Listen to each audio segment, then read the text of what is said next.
Hello and welcome to PFF Fantasy Football Podcast. I'm your host, Ian Hartitz, and today we continue our Fantasy Files series with a look at none other than Allen Robinson, who people is just good at football, no doubt about it. We've really seen this from him ever since entering the league. And unfortunately, nobody has been played with worse quarterbacks than Robinson, I think, since he came into the league. We'll give Andre Johnson the award for, the first part of the 2000s, up until he was out of the picture. We're not going to count the late Andrew Luck year he got in there. But for Allen Robinson, even going back to Penn State, Matt Nagy, Christian Hackenberg comes into Jacksonville. We get the Blake Bortles, Chad Henne experience. And believe me, we will get to the Bears. But in Jacksonville, it comes out the first year. He's injured. He only plays 10 games, but impresses enough to, have some just encouraging optimism going into next year. And that's when we got the breakout, everybody. 80 catches, 1,400 yards, league high 14 receiving scores in 2015, just his second year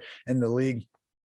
Fortunately, it didn't stick. In 2016, people, this was one of three high usage really busts that we've seen from the wide receiver position in recent memory. I've had a bunch of articles up on pff.com, and one of the somewhat arbitrary thresholds I've been looking at, but at the same time seems to be pretty useful, is 150 targets for wide receivers. Because since 2010, if a wide receiver has gotten 150 targets in a year, we've seen 59 of 65 of those players finish in the top 12 in PPR. And there's actually only been three not post top 24 production. Those were 2012 Larry Fitzgerald, 2016 DeAndre Hopkins, and 2016 Allen Robinson. So that's the problem with these QBs, everybody. Even guys like DeAndre Hopkins and Allen Robinson, again, true elite alpha wide receiver ones at the position, we have seen them bust even with enough volume. That's what guys like John Skelton, Kevin Kolb, Ryan Lindley, Brian Hoyer, Brock Osweiler, Tom Savage, and Blake Bortles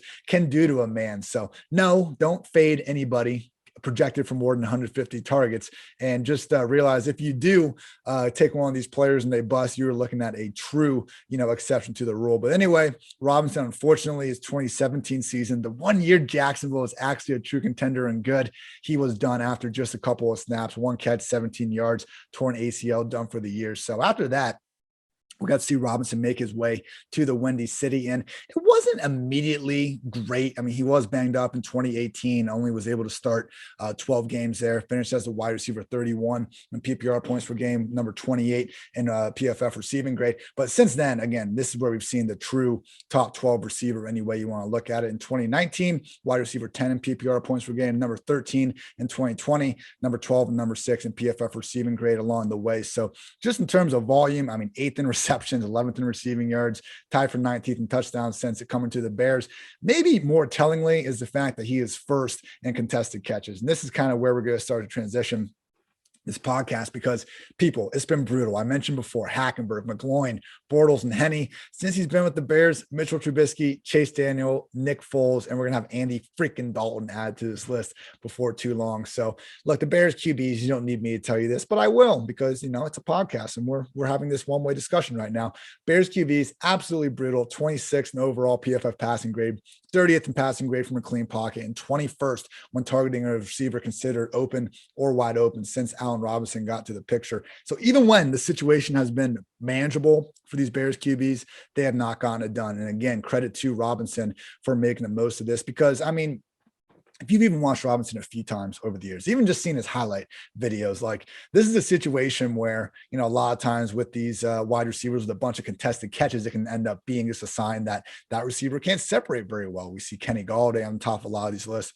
And even it pains me to say this, my guy, Auden Tate, that's a good kind of knocking against him as well. But with Robinson, like, come on, people, the route running on this guy has never been nothing short of just exceptional. The things he's able to do out there, just twisting up cornerbacks of all shapes and sizes. And then he's able to come down with the ball really if it's thrown in the general radius of it. You guys remember the old sports science show where they'd always do these crazy things, just have the most absurd stats to kind of tell you how good a player is. I think it was Chad Johnson where They basically had him dive full extension throughout their studio and determined that throwing to Chad Johnson is like throwing to an elephant with the amount of, just area he was able to cover when really stretching out his angles. So I'm not exactly sure if Allen Robinson is like throwing to an elephant, but I would reason that it's pretty close if we still had those sports science guys out there. But the moral of the story throughout all this, we have plenty of damning statistical evidence that Chicago Bears QBs have been the problem. And for the love of God, just watch the film and you will see that Robinson is not the case. Luckily,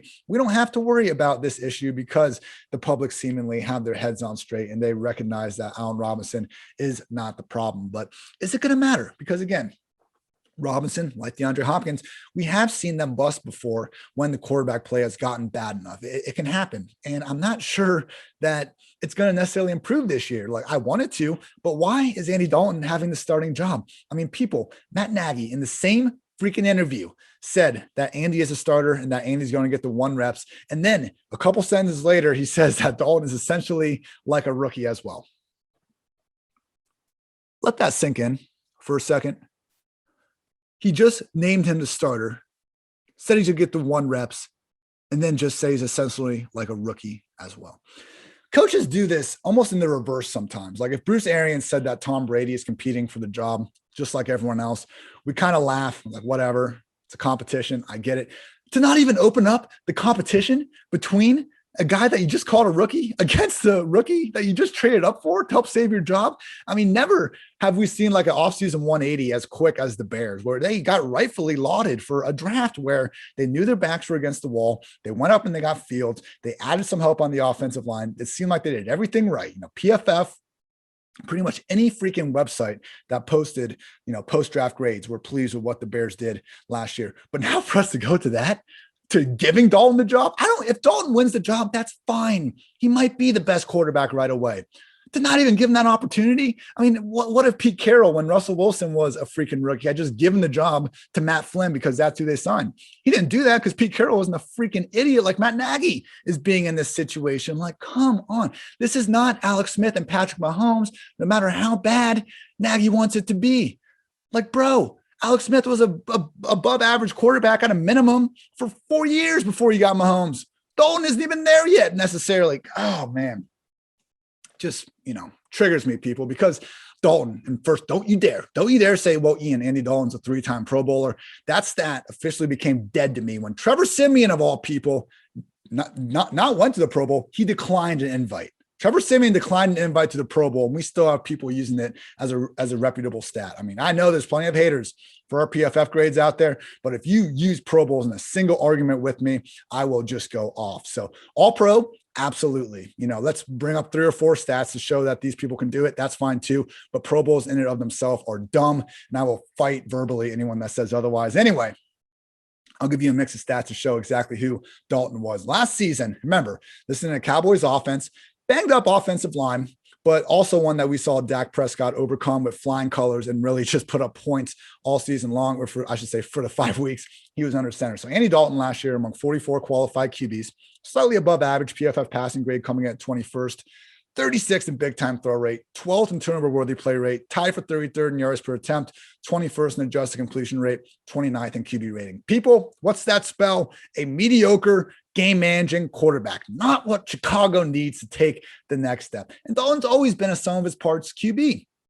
Why were the Bengals so much better on his rookie contract? Because they could pay guys like Marvin Jones, like Mohamed Sanu. They didn't need Dalton to elevate the whole group. That's why his best years came before he got the second contract and before he got exposed as a guy that can't carry his team. So the fact that the Bears are just trying to live like it's 2014 all over again is just, infuriating. And clearly, I don't agree with the idea that Dalton should be the starter, but maybe this is all just, June. It's now June 1st when I'm recording this. Maybe this is offseason. Maybe Fields, like most first-round quarterbacks, will be under center sooner rather than later.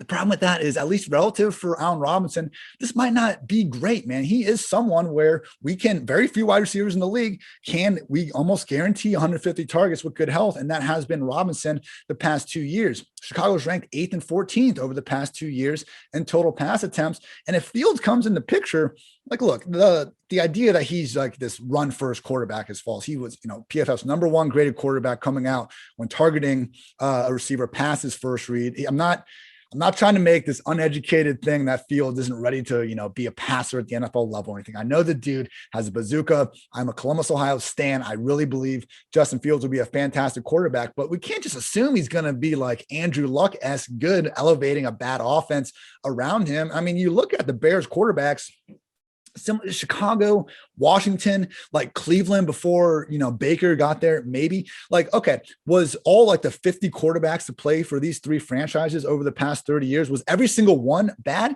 I don't think so. I'd say that a big chunk of that had to do with the organization leading it. And unfortunately for Dalton or Fields, whoever's going to be there, it continues to be Robinson, and that's it. Like, why they couldn't do anything to add help to this passing game is beyond me. I like Darnell Mooney. He is a quality receiver. Am I happy he's their number 2 receiver? Not really. I've seen the cut-ups. I've seen him toasting Jalen Ramsey. He even got Carlton Davis on one that doesn't get enough attention earlier in that year.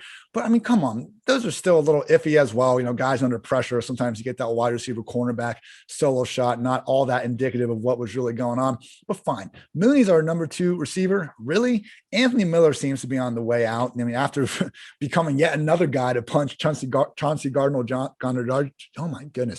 After becoming yet another guy to punch Chauncey Gardner-Johnson, I would assume Anthony Miller's on the way out. They drafted Daz Newsome in the 6th round. It seems like he has a decent chance to slide into the slot just because this offense apparently is okay with drafting receivers late and then moving them in the starting lineup, as we saw with Mooney last season. So, Damiere Byrd, Riley Ridley, Jester Way, which is a name I never heard before. I'm looking at their depth chart right now. Javon Wims, like, it's just awful, people. And I like Cole Kmet, rising second-year tight end. Why is Jimmy Graham on the team? I understand he can't be traded. They gave him a no-trade clause. This is your, weekly reminder that Jimmy Graham has a no-trade clause for whatever reason. But there's no incentive for the Bears. I'm recording this on June 1st, and, a lot of guys, that is like the special date in their contract. After June 1st, a team can save a lot more money than if they cut someone or trade someone before June 1st, depending on the deal. Jimmy Graham doesn't have anything like that. Maybe they're keeping him around to be a veteran. Obviously, he's had, a great career. We sang a Hall of Fame career for Jimmy Graham. He could be like one of the old guys that gets in like 2060 or something, right? We'll just go a great career for now. But if he's still there, like, what? You're just waiting? You gonna cut him after training camp? I don't know. So for me, like, I'd be down to get in on Kmet in fantasy because he did look good last year. Probably, I mean, he was treated as number 1 tight end in that class, and he was out there on the field for the overall majority of the snaps at the end of the year. The problem is if Jimmy Graham's going to continue to be their feature guy in the red zone, which he can handle. I mean, he's not prime Jimmy Graham. He hasn't been that for freaking over half a decade now, but you'd be surprised if you look at Jimmy Graham's highlights from last year. Like, he actually made a couple dope one-handed catches, and like Mitch Trubisky's last pass with the Chicago Bears people was a touchdown down the seam to Jimmy Graham. He just kept on running right out of the building. So funny stuff there, but complicating all of this is the fact that Tariq Cohen is back in the picture now. And we can see Nagy again just decide to feed targets to this pint-sized dude that, credit to you, Tariq Cohen, overcoming the odds. But my goodness, he in 2019 put together one of the worst efficiency seasons we have ever seen. I mean, 3.3 yards per carry. Okay, Ian, he's a scat back. For 104 targets to average 4.4 yards per target, like, Tariq Cohen's one of the only players in NFL history, basically, that we've seen, you'd arguably be better off running the ball than throwing him the ball. At least that was the way it was in 2019. So he was a lot better earlier in his career. I don't think it's really on Cohen necessarily. I think people view him as a gadget because that's the way Nagy uses him. And it's just not that hard to see the Chicago Bears offense when they've been running largely the same shit for the last 3 years. So this is all my way of saying that I don't think we can be treating Robinson as this, fancy locked in wide receiver 1 he's been. We have potentially newfound volume concerns. We have not 1, but 2 new QBs for him to get chemistry with. Like, how many how many bad QBs can Robinson ball out with until we have to say, like, that's going to be tough? Bortles was, 1-for-1 with them. Credit to Robinson for making do with Trubisky and Foles over the past 2 years, but it's not like that's, been super pretty. He's got it on the back of 150 plus targets, which again, might not be there if we get a rookie in the offense that they want to just, not throw in the fire and game manage a little bit more. So it's not like Nagy and this offense have earned the benefit of the doubt. And again, Robinson is so good. Can't stress that enough. I really wish he wouldn't have signed the franchise tag and would have gone somewhere else, but that's the reality we live in. Quick PFF Lily stat, 93 contested catches over the last 2 seasons, 19 more than any other player. So great stuff from Robinson, and people, he's my wide receiver 15 on this year, wide receiver 12 ADP. So as I say, I'm so much lower on the guy. He had 3 spots than consensus rank, but he's in my 3rd tier alpha wide receivers, even if there might be 2 of them in the same offense. Clearly the Bears don't have this problem, but I would take, Amari Cooper, CeeDee Lamb, Terry McLaurin, Deontay Johnson, even ahead of him, people. I mean, we just have a good chance that Robinson either has another mediocre QB in Andy Dalton or a mediocre QB in Justin Fields, because he's a rookie playing in an offense that we've never seen enable a quarterback for more than just, a brief time, really ever. So I just don't think that this offense really compared, any passing game in the league, man, it's tough to find one that you should have less confidence in than this offense. And it's a damn shame that Allen Robinson is going to continue to be someone to deal with bad quarterback play. I hope I'm wrong. I hope Justin Fields comes in, plays up in the potential that we know he has, that as a top, 12, top 11 quarterback selected. We know he has ridiculous upside. I just think it's asking a lot to draft Robinson near his ceiling in that wide receiver 1 range compared to some of these other receivers we have that either have a similar to higher target projection and or end just better passing games, in my opinion. Even Deontay Johnson, people, if you put a gun to my head and said, like, who's going to be a better passing offense this year, the Bears or the Steelers? Like, I get it. We have some questions with Ben Roethlisberger too, but it's almost like the Bears are getting a little bit too much of a, what's the right word? A little too much benefit of the doubt here. And I think what they're going to be able to bring next season, 22nd ranked scoring offense a year ago, 29th in 2019. It's a long time. It's been a long time since we've seen Trubisky and those 2018 Bears look competent, even for small stretches. I will be leaving most of my drafts without Chicago Bears because it's a sneaky, crowded offense when you consider Tariq Cohen being in there, the multiple tight ends, and even some of the younger receivers getting involved. And I just think the overall upside for everyone involved is less because, again, rookie quarterback and or more of the same and mediocrity with the Red Rockets. So, hey, people, if you want to learn, though, more about the Bears, more about the draft, more about everything, please check out PFF's Podcast Network, which covers everything NFL, college, and fantasy football. You can recap the NFL draft with Mike Renner and Austin Gale's 2-for-1 Drafts podcast, or get all the 2021 betting content you need with the PFF forecast. Also, please check out PFF's 2021 Best Ball Draft Kit. We provide tiered rankings to projections to targetable stacks of the season's favorable matchups. The only resource you'll need to wreak havoc across all best ball formats all season long. Wreak havoc, wreck havoc, the world may never know. If you like fantasy football, and if you like playing fantasy for money, you need to check out Underdog Fantasy. Underdog's got everything, including season-long playoff best ball. Best ball is a season-long game where you draft a team like you normally do. But that's it. There's no in-season roster management. Underdog automatically selects your best performers each week, saving you loads of time. Go to Underdog Fantasy and deposit $10 using promo code PFF and get a free PFF Edge annual subscription. $40 value, just $10. Promo code PFF. Draft now at Underdog Fantasy. That's good to do, everybody. Thank you, as always, for tuning in to the PFF Fantasy Football Podcast, Fantasy Files, every single day, Wednesday and Friday shows as well. Just want to get you ready for the season, make some money, have some fun along the way. So I'm Ian Hartitz. You can find me on Twitter at iHartitz, IHARTITZ. People, I was called Tits until I graduated college. Now people call me Ian. You guys can call me whatever you want. So that's going to do it. Until next time, take care, everybody.